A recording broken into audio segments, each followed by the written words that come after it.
I want to touch on this Vinícius thing, but first of all, a quick one on Newcastle. You know, they've got, talking about injuries, terrible injury problems, and they've got to head to Karabag. I don't know if you've been out there, Chrissy, but that's one hell of a journey, and that's a tricky game for them.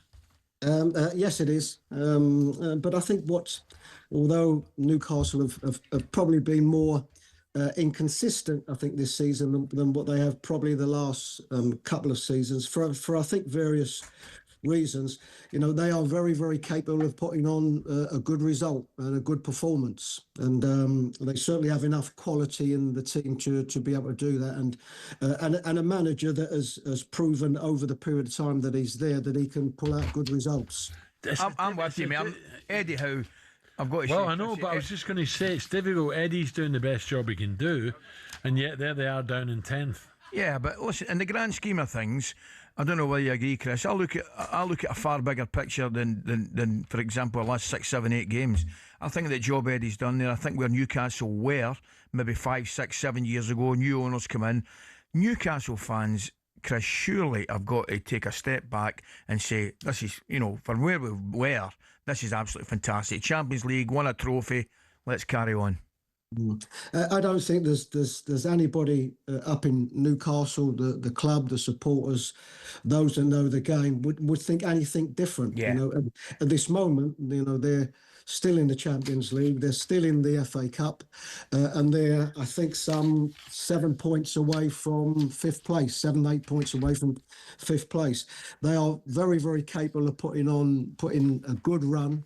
To creep up into them positions that they want to be in. But it's a consequence of, I think, of the job that he's done, that there's also that little bit more pressure that comes with it, that when you step outside of them sort of areas that they've been used to over the last few seasons, then there's that little bit of pressure that comes with the game. But I don't think there's anybody better than Eddie to get the results that they need to get them back on a fairly even keel.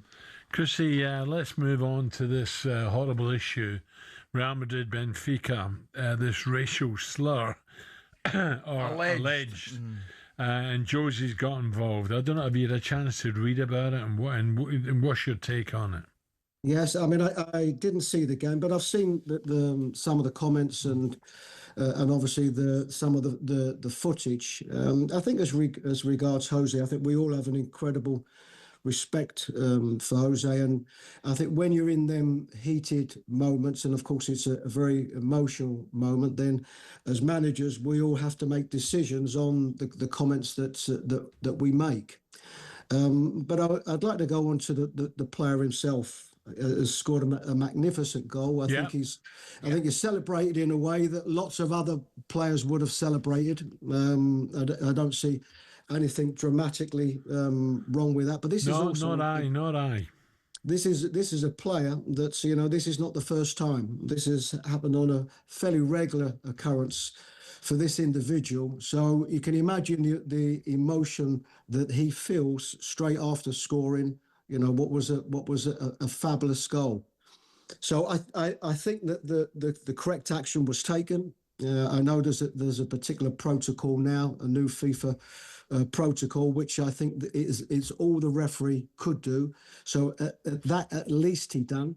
What you are always going to get, you are going to get a team that are going to support their player, which is what the Real Madrid team did, and rightly so. But I think it's a bigger picture, and the bigger picture has to be bigger fines and bigger suspensions for anybody that's found guilty. That be either player, or crowds or particular clubs. Yeah. Josie, we know Josie's very emotional, Chris. And it's interesting, his comments talking about Benfica. He's saying, hold on a minute, we're not a racist club. Look at our best player ever in the history of Benfica, Eusebio. Now, you would remember Eusebio because we're the same age, Chris. The Black Pearl, he was called. Black Pearl, that's what I called him. And Josie was quick to come out with that, so clearly believes there's been no, I think he believes his player is innocent. He said nothing. I don't get it, me. I really don't get it. Vinicius, is a brilliant player, there's no doubt about it. When he's on his game, Chris, he's magic, he's fantastic. He does court controversy, but then a lot of great players do.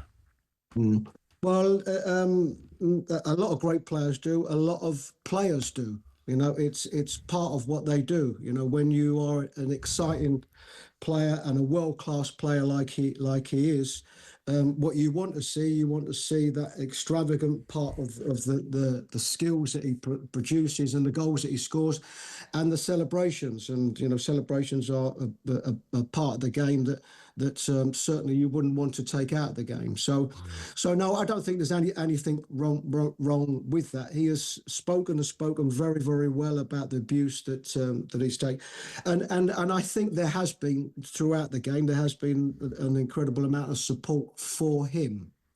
And rightly so. But you know, these are emotional periods, and I think as managers have to make decisions on what they hear, what their own players tell them, and sometimes you have to have that middle ground until you know something is fact.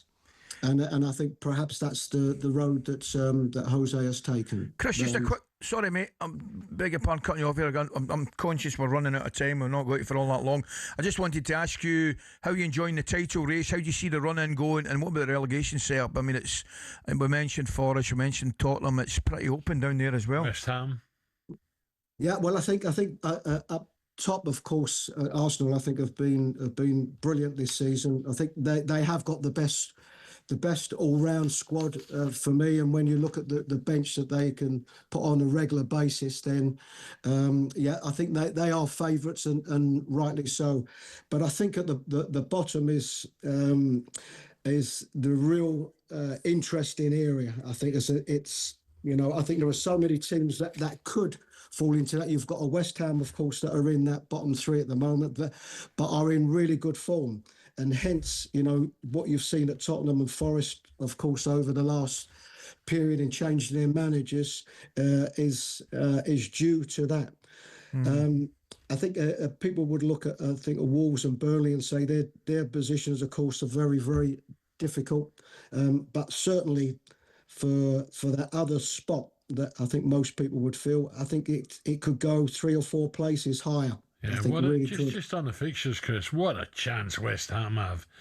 Don't get me wrong, Bournemouth are a good side, but West Ham are home to Bournemouth, whereas the likes of Burnley, Chelsea, Spurs, Arsenal, crikey, not easy, Forest, Liverpool.